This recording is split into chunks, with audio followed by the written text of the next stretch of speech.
Ang sinasabi ng Diyos, parang eto si Jesus Christ, the chief cornerstone, siya ba ang inaangklahan ng buhay mo? Yan ba ang inaangklahan ng buhay natin? Yan ba ang ating sinasandalan?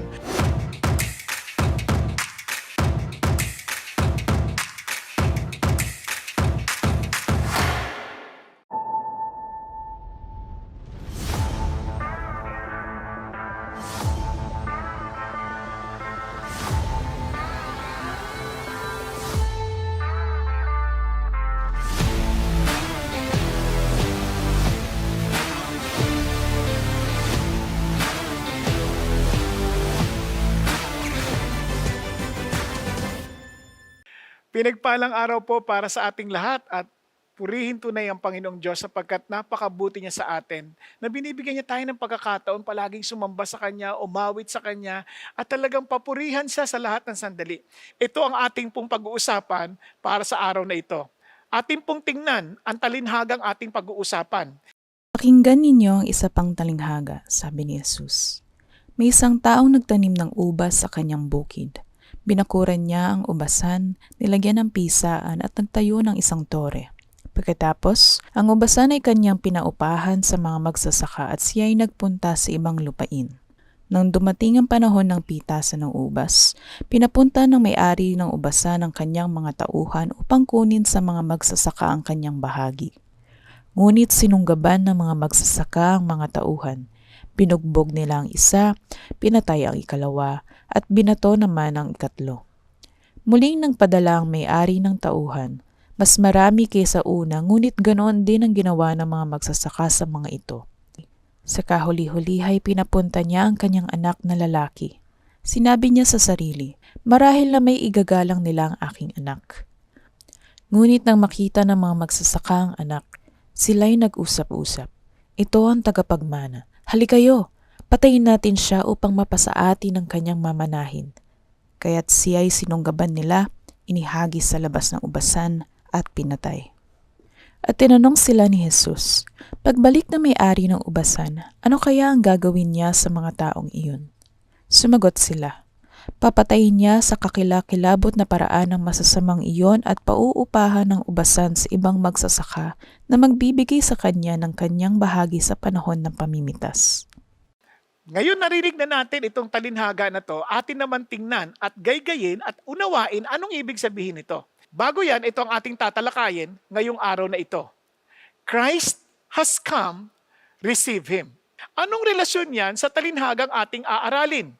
Kung mapapansin po ninyo, para maunawaan natin ng mabuti, itong Israel ay nag-aantay ng matagal na panahon ng takalang tagapagligtas.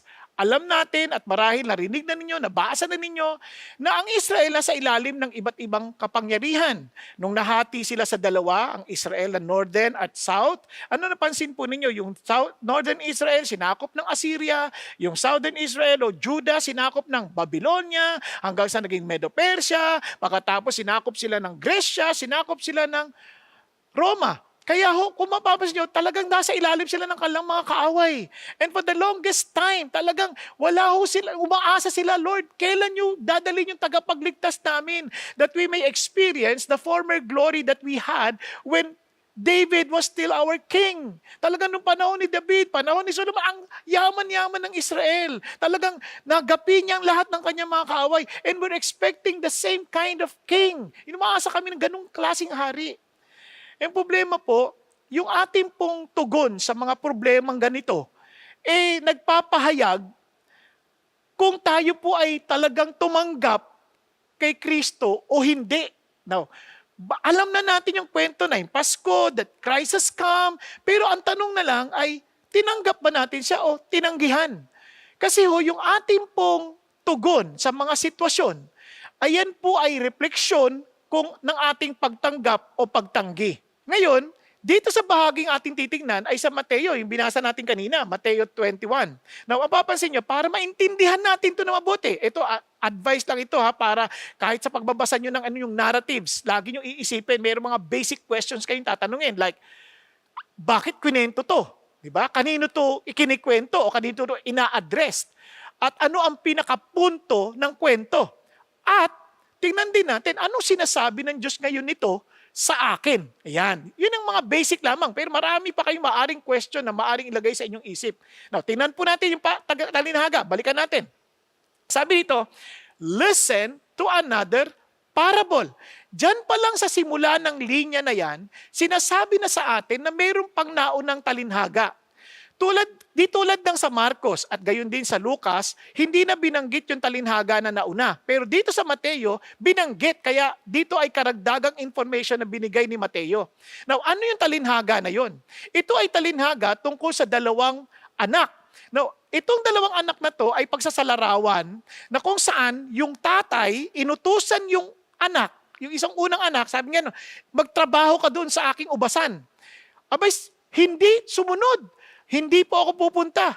Pero bandang huli, pinagsisi siya at pumunta rin. Ngayon, yung isa namang anak, yung pangalawa, sabi niya, pupunta ako. Pero hindi naman nagpunta. Ngayon, ang tanong po ng Panginoon Kristo sa talinhaga na yon, sabi niya, sino sa kanilang dalawa ang sumunod sa kalooban ng kanyang tatay? Sabi ng mga tao nakikinig, syempre yung una. Ayan. Ngayon, papaliwanag natin mamayang konti yan kung anong ibig sabihin yan. Pero kasi nakadikit yan doon sa pangalawang talinhaga. At ganun din, meron din huyang bagay na maintindihan natin bakit kwento yan. Now, bakit kwento yan? Kasi itong si Jesus Christ, nung pumasok sa templo, tinanong sa kanya ng mga leader, ano naman ang karapatan mo? At ano naman ang kapangyarihan mo para gawin itong lahat ng ito? Ano ba'y nangyayari? Noong tinanong yan, ang sagot ni Kristo, bago ko yung sagutin, tinanong niya, saan nanggagaling ang kapangyarihan ni Juan Bautista? Yan, siyempre, itong mga taong ito, dahil mahilig pong ma-please lang yung ibang tao, takot nila sa tao, wala silang takot sa Diyos, sabi nila, hindi namin alam. Kaya kinuwento itong talinhaga na to. So balik na tayo ngayon sa talinhaga. Dahil dumating na si Kristo, kailangan natin siyang tanggapin. 3 salita ang alalahanin niyo sa pagtanggap. Recognize, rely, and reap. Para hindi natin muna isipin ng maraming mga salita. Basta, tandaan natin 3 R. Recognize, rely, and reap. Mamaya ipapaliwanag sa iyo paano ibig sabihin ng recognize na yan, rely at reap. Tingnan natin Ano yung recognize? Tingnan natin, balikan na natin yung talinhaga. Merong isang landowner na nagtanim ng vineyard. Talaga nag-prepare na siya. At pagkatapos, naglagay siya ng pader. At naghukay para sa pigaan parang gumawa ng vino. Ibig sabihin, pati yung processing ng taniman, pin-repair niya na. Nasabing ganoon, at nagtaguyod siya ng tower. At doon, sabi niya, pinaupa niya sa mga vine growers o sa mga parang katiwala. At siya ay nagtungo sa isang lakbayin. Now, pakinggan niyo mabuti Itong kwento na to, familiar to sa kanila. Kasi ito rin mismo yung ginamit na pagsasalarawan ng Diyos sa Isaiah chapter 5. Kaya nga, familiar sila, sabi niya, alam namin to. Talaga, ito mapapansin ninyo, since we're talking about the kingdom, we are uncovering. Sinasabi ng Diyos ganito, when He showed this, itong kwento na to, malinaw sa atin na itong landowner ay tumutukoy sa Diyos. At itong Diyos na ito, pinrovide niya na lahat ng kakailanganin bago niya ito ipagkatiwala doon sa mga ngalaga ng taniman. So sa madalit salita, parehong-pareho ng pagsasalarawan ni Kristo ang mga sinasabi niyang katotohanan mula sa salita ng Panginoon Diyos. Na sinasabi niya, ito ang Panginoon Diyos, ito ang kanyang kaharian, that the kingdom of God is a gracious kingdom. Bakit? Yung kagandahan at kabutihan ng kaharian ng Diyos ay kasing ganda at kasing buti ng Diyos mismo. Kaya dito pa lang na pinahayag na ng mabuti na lahat well provided na. Binigay na ng Diyos lahat. Now listen, kaya naman kapag ikay kabahagi ng kingdom ng Diyos, Well provided lahat tayo. Kaya nga sabi ng Lord, seek first His kingdom and His righteousness, and all these things shall be added unto you. Maging si Pablo, alam yan. Kaya sabi ni Pablo, my God shall supply all your needs according to His riches and glory. Kaya dito napaka-importante ito, that the kingdom of God is a gracious kingdom. Now, ito po, yung grace na yan, makikita ninyo, malang nyo maintindihan kung paano ito pinahayag ng Diyos doon sa pinaka-extreme na sitwasyon. Basahin natin. When the harvest time approached, He sent His slaves to the vine growers to receive His produce. So, natural lang, di ba? Pinaalaga ako sa inyo, so kukunin ko yung parte ko. Kumbaga, hindi naman niya kukunin lahat. Kukunin niya lang yung parte niya. Isipin niyo, ito yung pagpapaalala rin sa ating lahat, no? Isipin nyo, pagpapaalala sa ating lahat na meron tayong Diyos na mamayari sa atin at tayo tagapamahala lamang. Pero, meron tayong dapat inire-remit sa Diyos. God is expecting something from us. Gantong-ganto yung kwento na yan. Now, balik tayo. Ngayon, pinadala ngayon yung sa vine growers, pinadala yung mga alipin. Marami alipin. Alam nyo yung ginawa? Ginulpe. Pinatay pa yung iba. At binato yung isa. Grabe, kawawa naman. Inulit pa. Nagpadala siya ulit ng panibagong grupo ng kanyang mga alipin. Mas marami pa sa una. At alam yung ginawa? Ganon din. Ginulpe, sinapok, pinatay, pinagbabato. Kumbaga, kung ano yung ginawa ng una, yun din ang ginawa nila din sa pangalawang grupo. And alam nyo ba? Alam na alam nila to. Pero pagkatapos niyan, sabi niya, pinadala niya ang kanyang anak. Sabi niya, bakit? Kasi, at least, re-respetuhin nilang aking anak. So ito na, pinapakilala na ng Jesus kung ano na yung gagawin sa kanya. Para respetuhin nila ako. Pero, anong ginawa? Ano sabi ng mga vine grower? Nung nakita yung anak, sabi niya, sinabi nila, nag-usap-usap sila, ito yung tagapagmana. Halika, patayin na natin to. Nang sa gayon, makuha natin yung kanyang mamanahin. So talagang ang utak nila, kriminal na, no? Talagang wala na silang talagang galang. Ang kanilang hangad ay makamtan na nila yung kanilang kagustuhan. Now, look at this. Napansin niyo po ba yung pasensya ng Diyos? Pwede naman niyang gantihan na sila nung una pa man eh. Pwede naman nang gantihan na sa pangalawa. Pinadala pa yung anak. Tapos hinayaan niya pa. At alam niyo yung ginawa sa anak? They took him and threw him out of the vineyard and killed him. Alam niyo po bang pinapahayag na ng Panginoon kung anong mangyari sa kanyang kamatayan? That he would be killed and crucified outside the city? Ayun na exactly nangyari sa kanya. Pinatay siya doon. Now listen.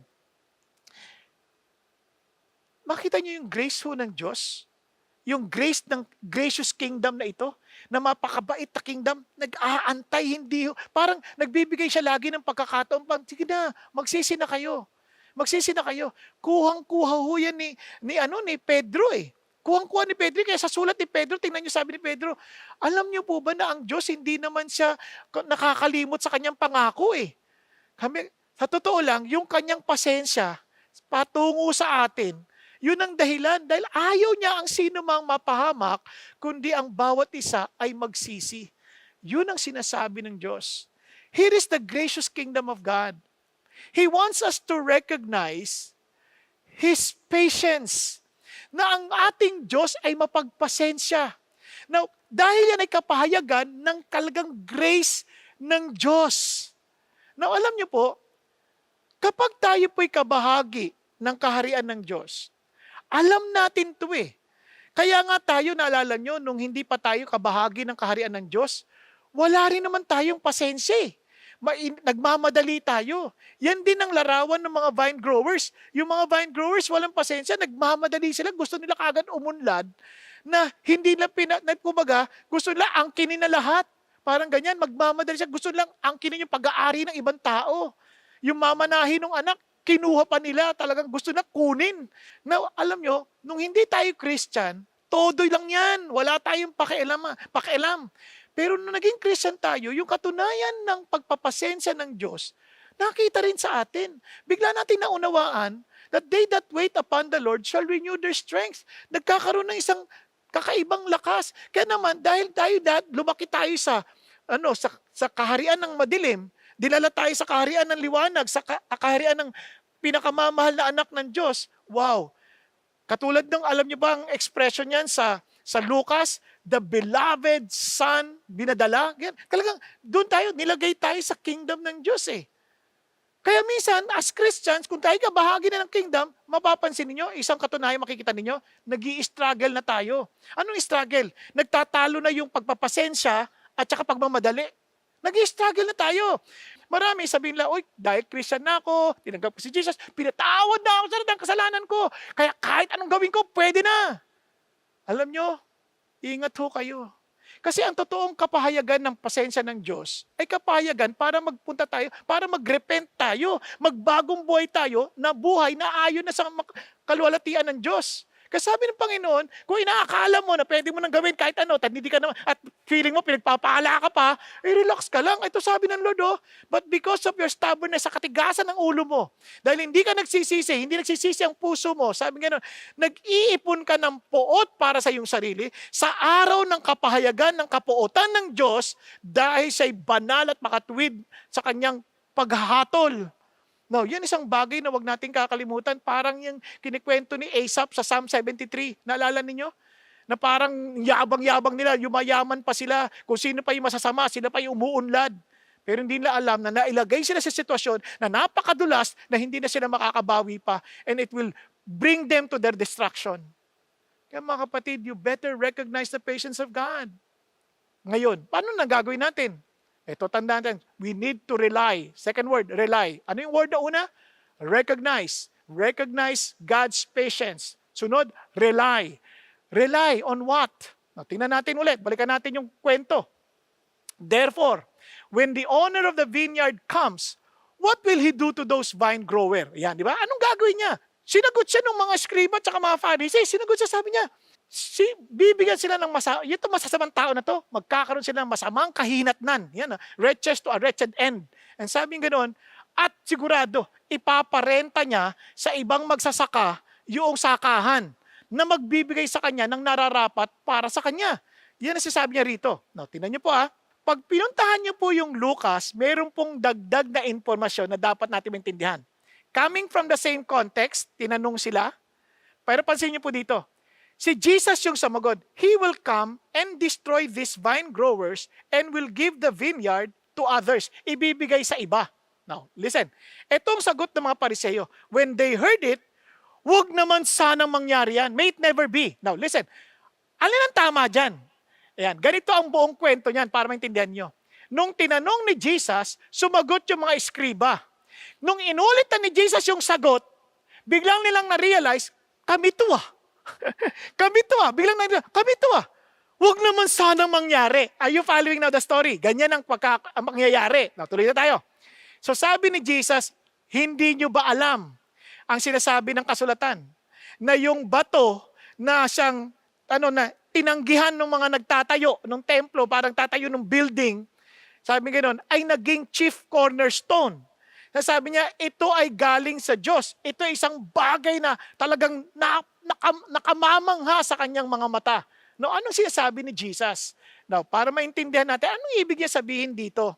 Ito mismo, yung sinasabi ni Jesus Christ, na siya itatanggi para siyang papatayin at pagkatapos, pag muli siyang nabuhay, siya yung resurrection niya, yun ang magiging angkla. Siya mismo, yung magtataguyod. Kaya nga, naalala nyo, in one of the discussions siya sa temple, destroy this temple and I will build this in 3 days. Wow! Sabi niya, taon ang binilang namin para matayo yan. Tapos sa'yo, 3 days lang? Ano ka, siniswerte? Parang ganoon ang dating Parang sinasabi na ni Jesus, ako na kasi yung angkla na yon. Kaya on the 3rd day, I will rise up again. Then, that would be the very foundation of your salvation. Yan ang sinasabi ng Diyos. Kaya nga sabi ni Jesus, noon pa man, pag sinasabi niya na yun ang foundation ng buhay mo, kaya maging sa Matthew 7, sa Sermon on the Mount, yun ang sinabi niya. Kaya therefore, if anyone who hears my word, parang, who are you to, para mapakinggan namin? Sino ka para susundin namin pagkatapos titiyakin mo na hindi kami magigiba? Ano ka, siniswerte? Ano ka, makapangyarihan? Ano ka, Diyos? Parang gano'n. Kaya sinasabi niya ganito, tinama, you are like a wise man who built his house on the rock. And sigurado, and the rain fell, Darating ang bagyo sa atin, ulan, di ba? Baha, hangin. Tatama yan sa bahay at hindi ito masisira. And sabing ganon, dahil nakapundasyon sa bato. Ang sinasabi ng Diyos, parang eto si Jesus Christ, the chief cornerstone, siya ba ang inaangklahan ng buhay mo? Yan ba ang inaangklahan ng buhay natin? Yan ba ang ating sinasandalan? Kaya yun ang ibig sabihin. Kasi bakit? Bakit ganun na lang yung authority ni Jesus? Kasi siya ang tumutupad ng kanyang hula nung sa lumang tipan nang sinasabi sa Psalm 118 that the stone which the builders rejected has become the chief cornerstone. This is the Lord's doing. It is marvelous in our eyes. Now, listen. Hindi ito parang inimbento ni Jesus. Ito ay katuparan na sinabi niya noon, 1,000 taon na ang lumipas. Kaya sabi niya, ako yung katuparan na yun dahil ako pa rin yung noon, ako pa rin yung ngayon, ako pa rin yung sa kinabukasan. Kaya we are to rely on God's Son. We are to rely on Jesus being the Son of God. Kaya pinagtibayan ni Jesus Christ. Ano ba ibig sabihin ng to rely? To rely is to respect. Tingnan po ninyo, balikan natin yung kwento. But afterward, He sent His Son to them saying, they will respect my Son. Kaya maliwanag ito sa sinabi ng Panginoon Kristo. Ano sinasabi ng Lord? Maging ang Ama, sabi niya, hindi hahatol kahit kanino man. Lahat ng paghahatol, ibinigay na sa anak. At ang sino mang gumagalang sa anak, gaya ng paggalang sa Ama. Sabi niya, at sino mang hindi gumagalang sa anak, hindi gumagalang sa Ama na nagpadala sa kanya. Remember, the storya, He sent His beloved Son. Now, sa Matthew, hindi sinanggit yung beloved, pero makita niyo sa Lucas, makita niyo sa Mark. His beloved Son. Ang liwanag nun. Ngayon, ito po. Sabi ng Panginoon, sino man ang gumagalang sa anak, gumagalang sa Ama. Kung ginagalang natin ang Ama, ginagalang natin ang anak. Dapat. Ngayon, kapag sumasamba tayo sa Ama, sumasamba tayo sa anak. Kaya nga si Jesus Christ, being part of the triune God, sinasabi sa atin na talagang we are to rely on Him.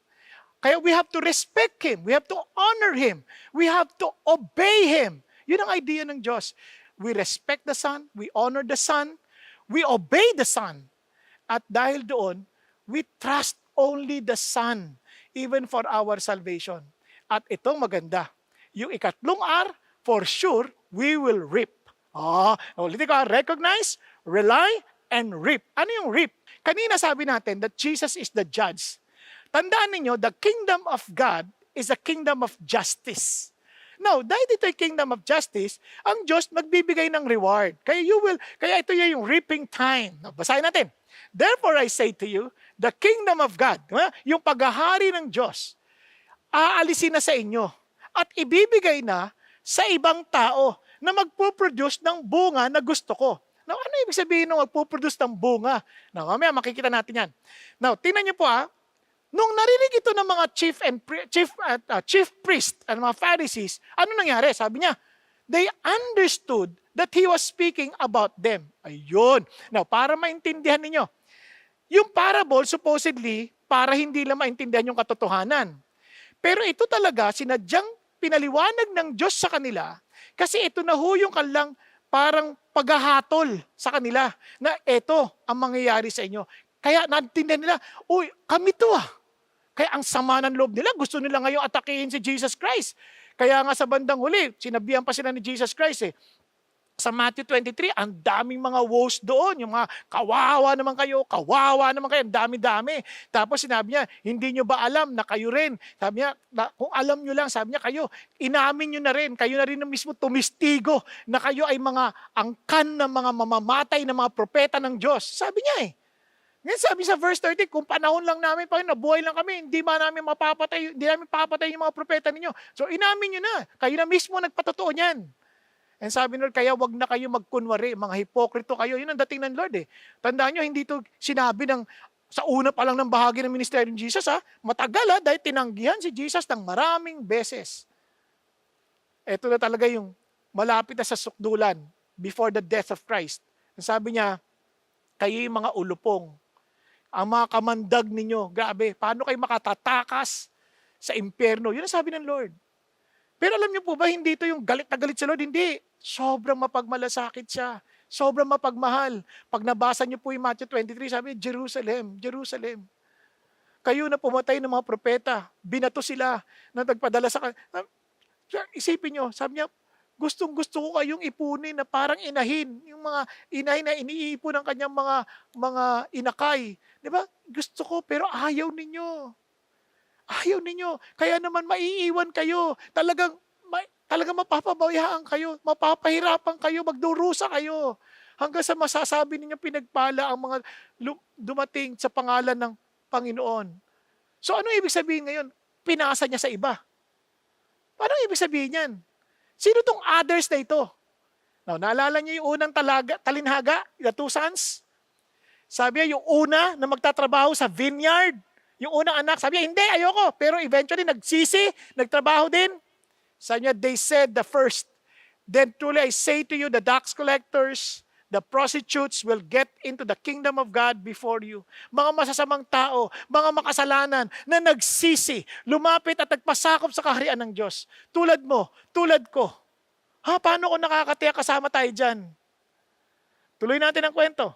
Sabi niya, for John came to you in the way of righteousness and you did not believe him. But the tax collectors, prostitutes did believe him. And you, seeing this, did not even feel remorse afterward so as to believe him. Hindi kayo nagsisi, sila nagsisi. Now, bakit ko nasabing tayo to? Tingnan nyo, sabi ni Pedro, kabanatang 2. Therefore, sabi niya sa makatwid, isantabi nyo na lahat ng inyong kasamaan. Ang inyong panloloko, pagkukunwari, inggit, paninira, na parang mga sanggol na kapapanganak pa lamang, na umaasa lang sa talagang dalisay na gatas ng salita. At lumago tayo sa ating pagkaunawa sa kaligtasan. Kung natikman ninyo ang kabutihan ng Diyos. No, listen ha, ito na yon. Tingnan nyo ha. At lumapit kayo sa Kanya bilang mga buhay na bato na siyang tinanggihan ng tao, pero sa pili at sa kahalagahan sa mata ng Diyos, ikaw din bilang buhay na bato, sabi niya, ay itinataguyod sa isang espiritual na tahanan para sa banal na saserdote.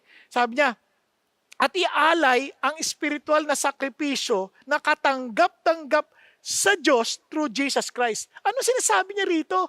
Parang sabi niya, di ba nilapit kayo sa bato, ngayon, bilang buhay na bato.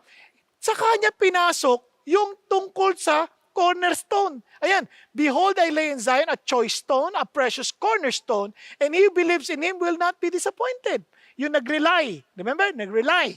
Doon sa bato. The precious value then is for you who believe, but for those who disbelieve, the stone which the builders rejected. Naalala niyo yung kanina sinasabi Jesus Christ? This became the very cornerstone. Wow, si Peter, na nakikinig doon sa mensahe na yon, pinapaliwanag niya na sa atin ngayon. Ano yan sa atin, sa buhay natin ngayon? And sabi niya, a stone of stumbling and a rock of offense. Ito po ay katisuran sa iba dahil hindi sila naniniwala sa salita. At ito ang kanilang magiging kapahamakan. Nagkakaintindihan tayo. Pero, tayo na ngayon. Now listen, this is something beautiful. But you, yung bago ng mga taong papasahan, ikaw, a chosen race, look at the words, a royal priesthood, a holy nation, a people of God's own possession, so that you may proclaim the excellencies of Him who has called you out of darkness into His marvelous light.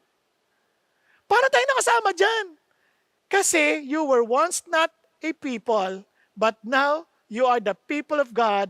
You had not received mercy, but now you have received mercy. Na dati hindi ka kabahagi sa lipunan ng Diyos, ngayon kabahagi ka na. Na dati hindi mo naranasan ang awa ng Diyos, ngayon naranasan mo ang awa ng Diyos. Ano sinasabi ng Lord? Here's the reward. God is calling you and me to serve in His kingdom. The King of Kings, the Lord of Lords. Kaya nga, ito po yung matinding reward sa atin. Kaya to receive Jesus, because He has come, dumating na siya, and to receive Him, sabi niya, is to recognize God's patience that reflects His grace, and we have to rely on Him, the Son of God, of the very same nature God, and we are to reap the reward of serving Him Now, itong amazing. And one day, we will be with Him in eternity, reigning. At sabi niya, hindi mo na yung aangkinin yung yung inheritance, ibibigay na sa'yo. Kaya sabi niya, because you're faithful with this, you will serve 5 more cities. Nakuha ninyo? Minamadali kasi ng iba eh. Tayo, dahil tayo kabahagi ng kaharian ng Diyos, yung pasensya ng Diyos na nag-iintay tayo, nandun nararamdaman natin. Kung nag-i-struggle man tayo, nararamdaman natin. Talaga bang si Jesus tinanggap mo na sa buhay mo na na-recognize mo yung grace ng Diyos, yung kanyang pasensya sa atin? Na talaga sabi mo, Lord, umaasa lang ako kay Jesus. Siya talaga yung angkla ng buhay ko. Siya yung cornerstone ng buhay ko. Siya yung pundasyon ng buhay ko. At dahil doon, ito bilang gantimpala, makapaglilingkod ako sa iyo, Panginoon Diyos. Hari ng mga hari. Diyos ng mga Diyos. Kaya mga kapatid, kung si Jesus Christ ay hindi mo pa tinatanggap, huwag mo nang intayin ng bukas. Dahil ang bukas, maaring hindi na dumating sa iyo. Kaya ano bang inaasahan mo itong Pasko na to? Sana ang pinakamatinding regalo na makabahagi ka ulit kay Jesus sa kaharian ng Diyos, ma-recognize mo yung pagmamahal ng Diyos kaya siya nagkaroon ng unang Pasko. Na maintindihan mo na siya lang ang ating aasahan at binibigyan ng pagkakataon na mamuhay para sa kanyang kalwalhatian bilang gantimpala na makabahagi sa kanyang kaharian. Tayo pong lahat ay yumuko at pumikit. Kapatid, ikaw lang nakakaalam kung ikaw nga'y kabahagi at talagang tinanggap mo na si Jesus sa buhay mo. Malalaman mo yan. Tingnan mo na lang ang iyong attitude pagdating ho sa pasensya. Malalaman mo yan sa iyong attitude, sa iyong pakikitungo sa tao kung ito'y nakaangkla at talagang sandal sa cornerstone na si Jesus Christ. Malalaman mo yan kung ikay nabubuhay. Talagang parang bilang isang gantimpala na may kasiyahan kang naglilingkod sa Diyos. Dahil alam mo, it's a reward. It is an opportunity. It's a privilege to serve the Lord. Kung yan ay hindi pa totoo sa iyo, baka hindi mo pa natanggap ang hari na si Jesucristo na pinanganak nung unang Pasko. Bakit hindi mo siya tanggapin ngayon? At sabi mo, Panginoon Jesucristo, patawarin ninyo ako. Ilang Pasko nang dumaan, nilagi kong inaalala mga bagay-bagay sa buhay ko sa halip na kayo ang aking hanapin at tunay na ipagdiwang sa aking puso. Panginoon Jesus, salamat na parito kayo para iligtas kami. Tinupad ninyo ang mga nakalagay sa kasulatan. At dahil dyan, alam naming totoo kayo at dahil nabuhay kayo magmuli, kaya naman kayong aming inaasahan, kayong aming Panginoon Diyos pinamumuhay. Kaya mula ngayon, Panginoon, binusuko kong buhay ko sa inyo at pahintulutan mong makapaglingkod ako sa inyo ng buong puso na may kaligayahan dahil alam namin ito ay isang gantimpala na pinagkakalob ninyo sa kumikilala sa inyong kaharian. Kaya Panginoon Jesucristo, pagharian po ninyo ako. Salamat po sa bagong buhay na pinagkakalob niyo sa akin. Kaya sa inyo naman binibigay ang lahat ng papuri at pagsamba sa ngalan ni Kristo Jesus. Amen. Amen. Amen. Ito, para sa ating mga discussion questions, sana ito po yung makatulong sa inyo, itong mga mungkahing tanong. Maaring tanongin nyo, baka may naalala kayong mga pagkakataon sa buhay nyo na naging mapagpasensya ba ang Diyos sa akin o sa inyo? Yan. Baka sabihin nyo, sa iyo, lagi. Pero hindi, sa akin. Yan. Para angkinin natin, naging mapagpasensya ba ang Diyos? Pangalawa, kailan ba nagdalamhati ang Banal na Espiritu or kailan natin siya nag-grieve yung Holy Spirit? Okay? Tinanggihan ba natin o tinanggap natin si Kristo? Paano natin ito mapapakita sa ating buhay? Ayan. Sana po ay makatulong mga tanong na yan sa ating pong pagtatalakay ng kasama ng ating mga kasama, kaibigan at kapamilya.